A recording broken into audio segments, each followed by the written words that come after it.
Hello students, I am Pooja, chemistry educator और Bansal academy. आज के इस वीडियो में हम कंटिन्यू करेंगे हमारे टॉपिक एटॉमिक स्ट्रक्चर को। राइट।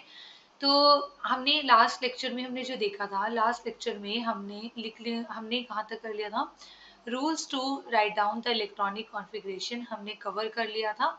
एंड आज की क्लास में हम यहाँ पर सीखेंगे इलेक्ट्रॉनिक कॉन्फ़िगरेशन को लिखना। राइट। तो स्टार्ट करते हैं जी। how to write how to write electronic configuration of element. How to write electronic configuration. Right. ठीक है।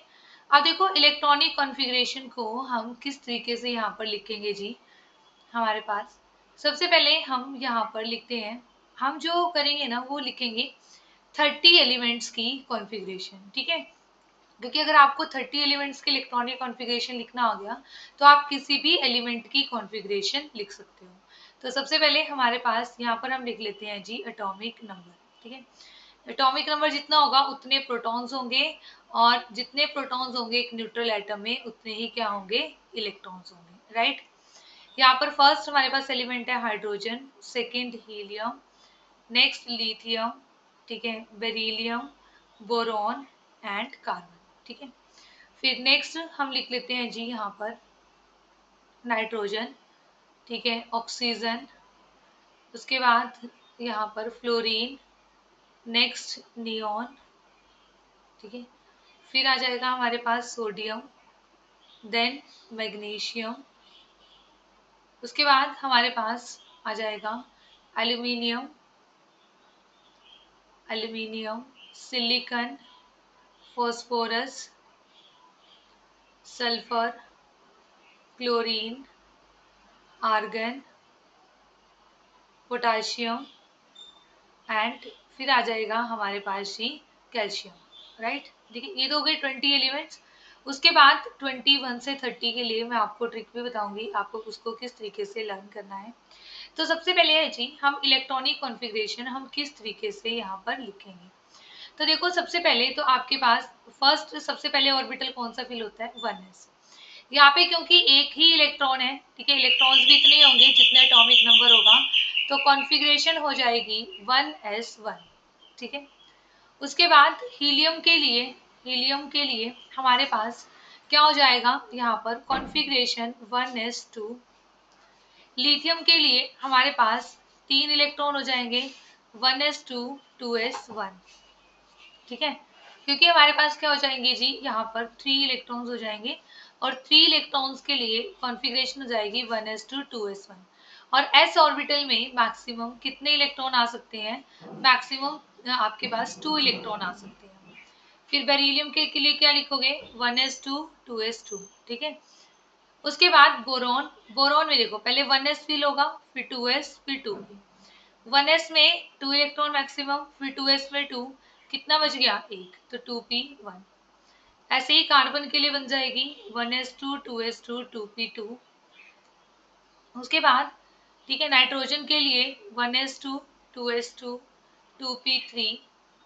For oxygen it is 1s2 2s2 2p4। For fluorine 1s2 2s2 2p5।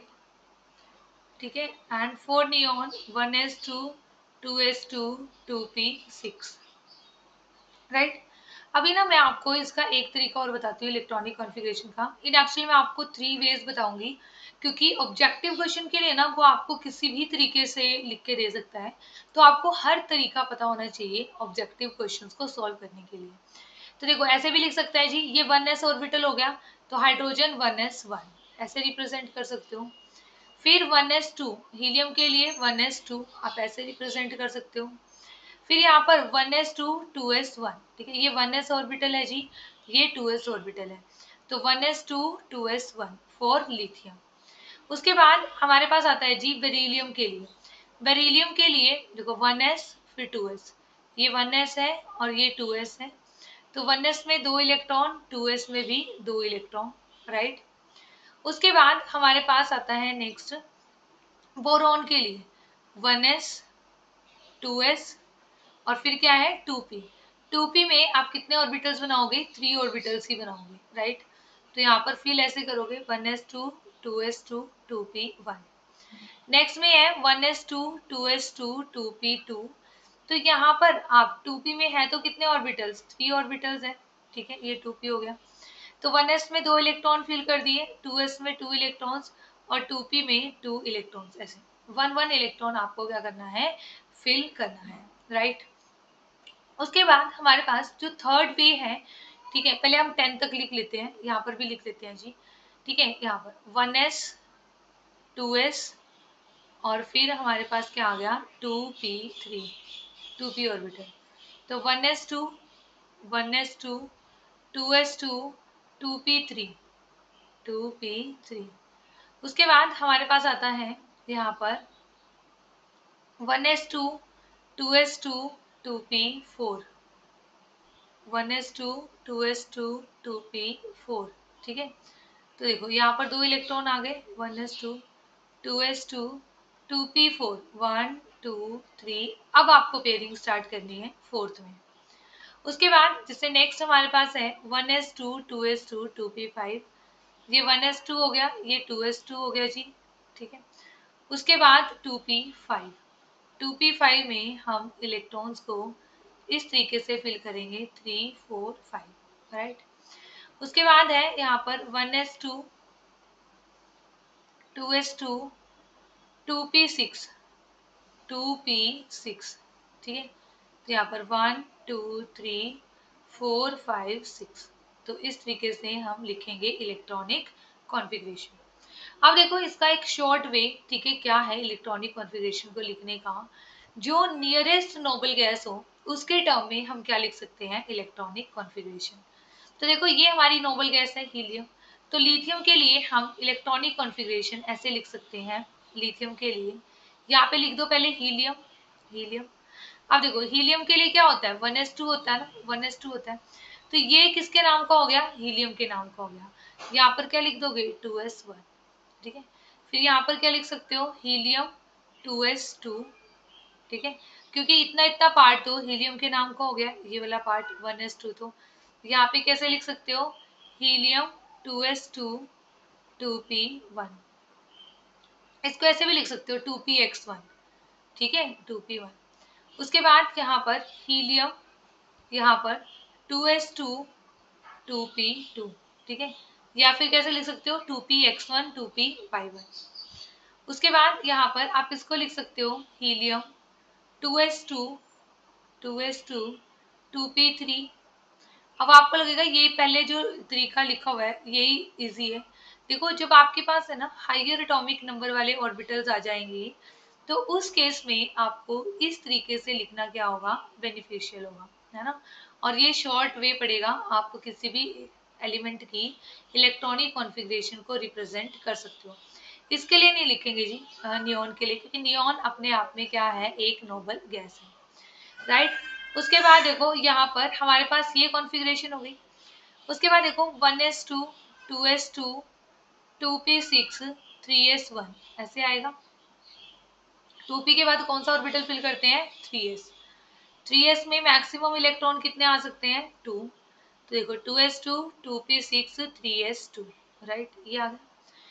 अब 3s2 के बाद हम यहाँ पर जो नेक्स्ट के लिए लिखेंगे एल्यूमिनियम के लिए कॉन्फ़िगरेशन बन जाएगी 1s2 2s2 2p6 3s2 3p1, right.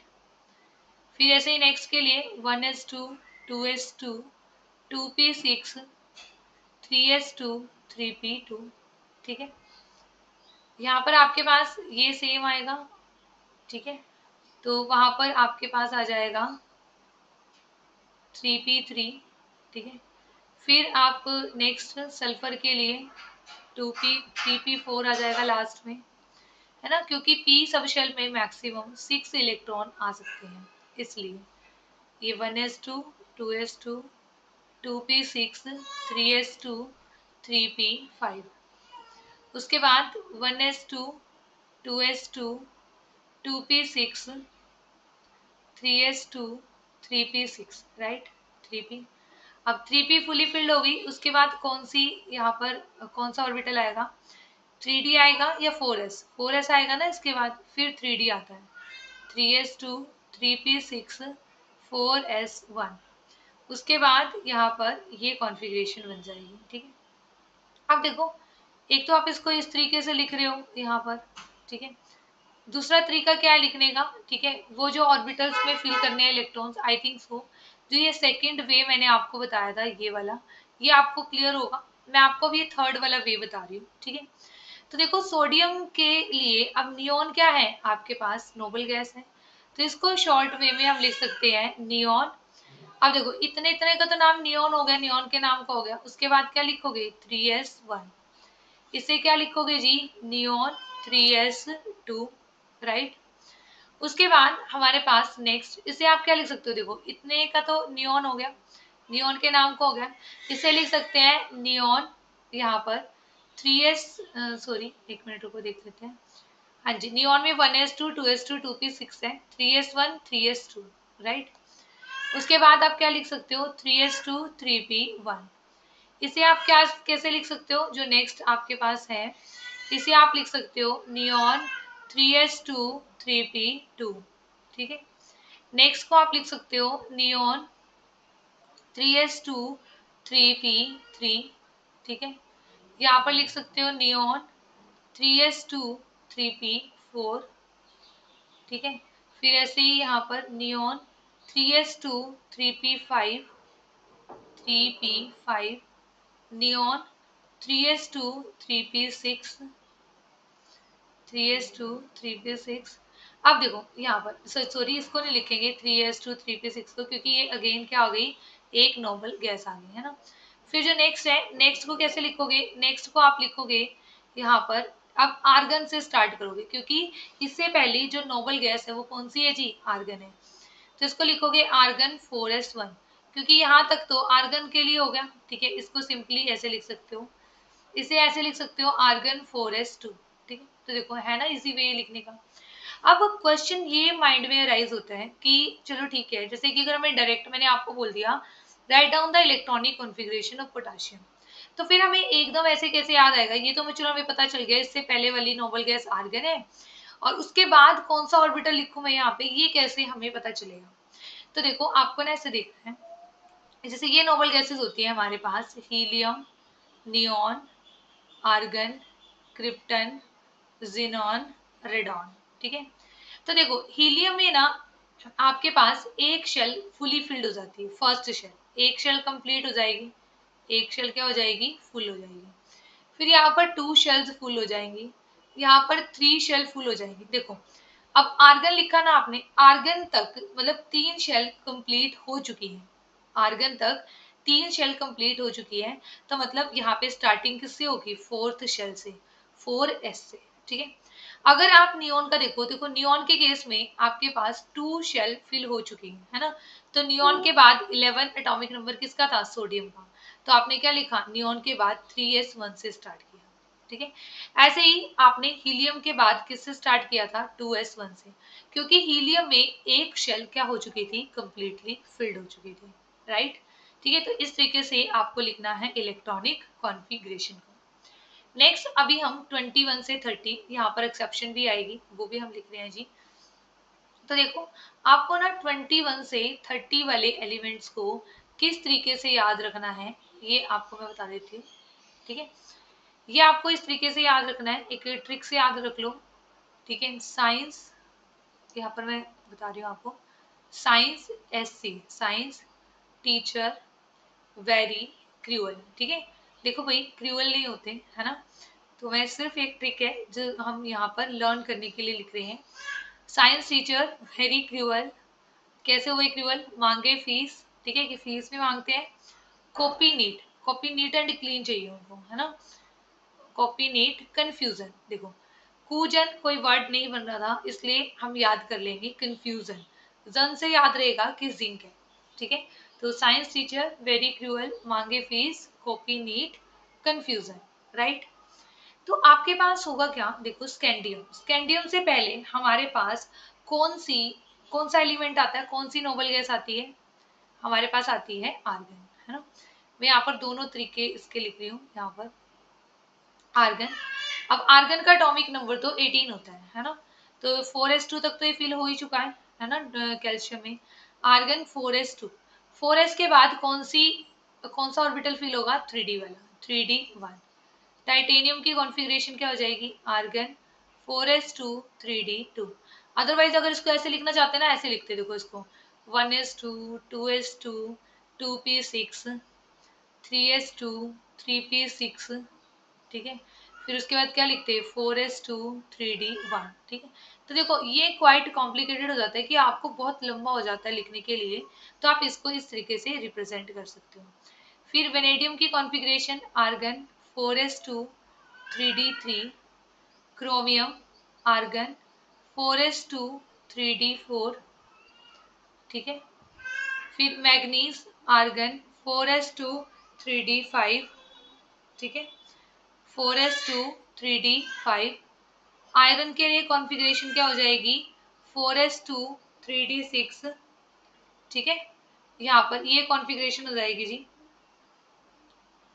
Cobalt argon 4s2 3d7, 3d7। उसके बाद निकल के लिए क्या हो जाएगी argon 4s2 3d8, 3d8। Copper argon 4s2 3d9, 3d9। और जिंक के लिए क्या होने चाहिए 4s2 3d10, ठीक है, ये हो जाएंगे। बट है ना, इसमें से हमारे पास मैंने आपको कहा था दो एक्सेप्शनल कॉन्फ़िगरेशन होती है, वो कौन सी होती है, ये क्रोमियम देखो होनी चाहिए ये, बट ये एक्चुअल में नहीं होती है, ठीक है। एक्चुअल कॉन्फ़िगरेशन आपके पास क्या होती है क्रोमियम की, एक्चुअल कॉन्फ़िगरेशन हमारे पास ये है क्रोमियम की, argon 4s2 4s1 3d5। 4s का एक इलेक्ट्रॉन कहाँ पर आपके पास शिफ्ट हो गया 3d सबशेल में, राइट, यहाँ पर ये फिल हो गया। बाकी सभी की ठीक है। उसके बाद एक कॉपर में आपके पास एक्सेप्शन है, होनी चाहिए ये पर ये नहीं है। एक्चुअल कॉन्फ़िगरेशन क्या है जी, एक्चुअल कॉन्फ़िगरेशन आपकी होगी आर्गन, ठीक है, argon 4s1 3d10, 4s1 3d10, right, ठीक है। तो हमारे पास है ना ये कॉन्फ़िगरेशंस हो जाएंगी। तो आपके पास इन एक्सेप्शनल कॉन्फ़िगरेशन का रीजन क्या है, ठीक है। तो टेट के एग्जाम में ये कॉन्फ़िगरेशंस भी पूछी गई है, ये PYQ है कि इलेक्ट्रॉनिक कॉन्फ़िगरेशन, ठीक है। क्वेश्चन क्या था, what is the electronic configuration of chromium, ठीक है। ऐसे ही आपसे पूछा जा सकता है what is the electronic configuration of copper, ठीक है। फिर आपको ऑप्शंस यहाँ पर दिए होंगे, ऑप्शंस में होगा ऑब्वियस सी बात है, एक आपके पास वो कॉन्फ़िगरेशन भी होती है जो आनी चाहिए, जो एक्सपेक्टेड होती है ना ये वाली, बट ये आंसर नहीं होता, तो आप ध्यान रखो। तो यहाँ पर आपको इस चीज को याद रखना है, ठीक है, इनकी कॉन्फ़िगरेशन ये होती है। अब इनकी एक्सेप्शनल कॉन्फ़िगरेशन क्यों होती है जी, ठीक है। ये इसलिए होती हैं क्योंकि due to half filled and fully filled electronic configuration, ठीक है। अभी मैं यहाँ पर लिख देती हूँ जी। तो आंसर तो आपको पता है ये आपका रहने वाला है। अब देखो यहाँ पर आपके पास इनकी जो क्या रीजन है कि इनकी एक्सेप्शनल कॉन्फ़िगरेशन है। तो देखो ये इलेक्ट्रॉन 4s में से 3d में क्यों चला गया, 3d क्या हो गया हाफ फिल्ड हो गया ना, 3d हाफ फिल्ड हो गया अगर एक इलेक्ट्रॉन वहां पे शिफ्ट हो गया। और हमें पता है जो हाफ फिल्ड है और फुली फिल्ड है वो क्या हो जाती हैं ज्यादा स्टेबल। ये फुली फिल्ड कॉन्फ़िगरेशन हो गई 3d10, डी वाला ऑर्बिटल क्या हो गया फुली फिल्ड हो गया। और जबकि आपके पास जो ये वाला ऑर्बिटल था, ठीक है, ये क्या हो गया हाफ फिल्ड कॉन्फ़िगरेशन है, ये क्या है जी हाफ फिल्ड इलेक्ट्रॉनिक कॉन्फ़िगरेशन है, ठीक है। तो आपके पास ना हम यहाँ पर लिख देते हैं, ठीक है, chromium and copper, chromium and copper have exceptional configuration, exceptional configuration due to, ठीक है, क्यों होती है उनकी एक्सेप्शनल कॉन्फ़िगरेशन, ठीक है, because half filled and fully filled electronic configuration are more stable, ठीक है, because half filled and fully filled electronic configuration, because half filled and fully filled electronic configurations are more stable than are more stable are more stable than other configurations, right. ठीक है, जो हमारे पास half filled और fully filled electronic configurations हैं वो ज़्यादा stable होती है देन अदर कॉन्फ़िगरेशंस, राइट। ठीक है, ये आ जाएगा। अब उसके बाद हमारे पास क्वेश्चन ये राइज होता है कि why half filled and fully filled electronic configurations are more stable. ठीक है, तो नेक्स्ट क्वेश्चन लिखो जी, why half filled and fully filled half filled and fully filled electronic configurations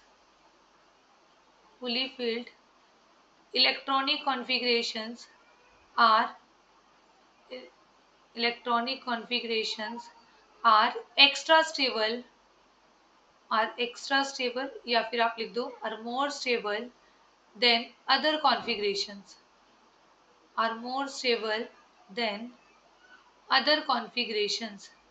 ठीक है, तो ये आपके पास ज़्यादा स्टेबल क्यों होती है, इसका रीज़न भी देखो ऑब्जेक्टिव में भी पूछा जा सकता है। ठीक है, तो इसके ना दो रीज़न होते हैं। क्या रीज़न होते हैं इसके? First symmetry and second exchange energy, right. तो दो रीज़न है, one is symmetry and second is exchange energy, right. तो देखो आपके पास है ना, जो जितनी ज़्यादा सिमेट्री होगी, कोई भी सिमेट्रिक अरेंजमेंट होता है वो क्या होता है, ज़्यादा स्टेबल होता है। और एक्सचेंज एनर्जी जितनी ज़्यादा होगी उतनी ही ज़्यादा क्या होगी, स्टेबिलिटी होगी। ठीक है, तो यहाँ पर हम लिखते हैं कि exchange energy is directly proportional to stability, right. ठीक है, तो आपके पास यहाँ पर क्या होगा, यहाँ पर ठीक है, देखो सबसे पहले हमारा जो फर्स्ट रीजन है दैट इज सिमेट्री। ठीक है, दैट इज सिमेट्री। अब देखो आपके पास है ना, जैसे कि हम बात करें अगर D5 कॉन्फ़िगरेशन की, ठीक है, D5 कॉन्फ़िगरेशन की, तो D5 कॉन्फ़िगरेशन क्या है जी, ज़्यादा सिमेट्रिकल है as compared to D4 configuration, right. ठीक है, तो आपके पास है ना, तो यहाँ पर क्या होगा, सिमेट्रिकल कॉन्फ़िगरेशंस आपके पास, आप ऐसे लिख दो D5 is more symmetrical as compared to D4 configuration.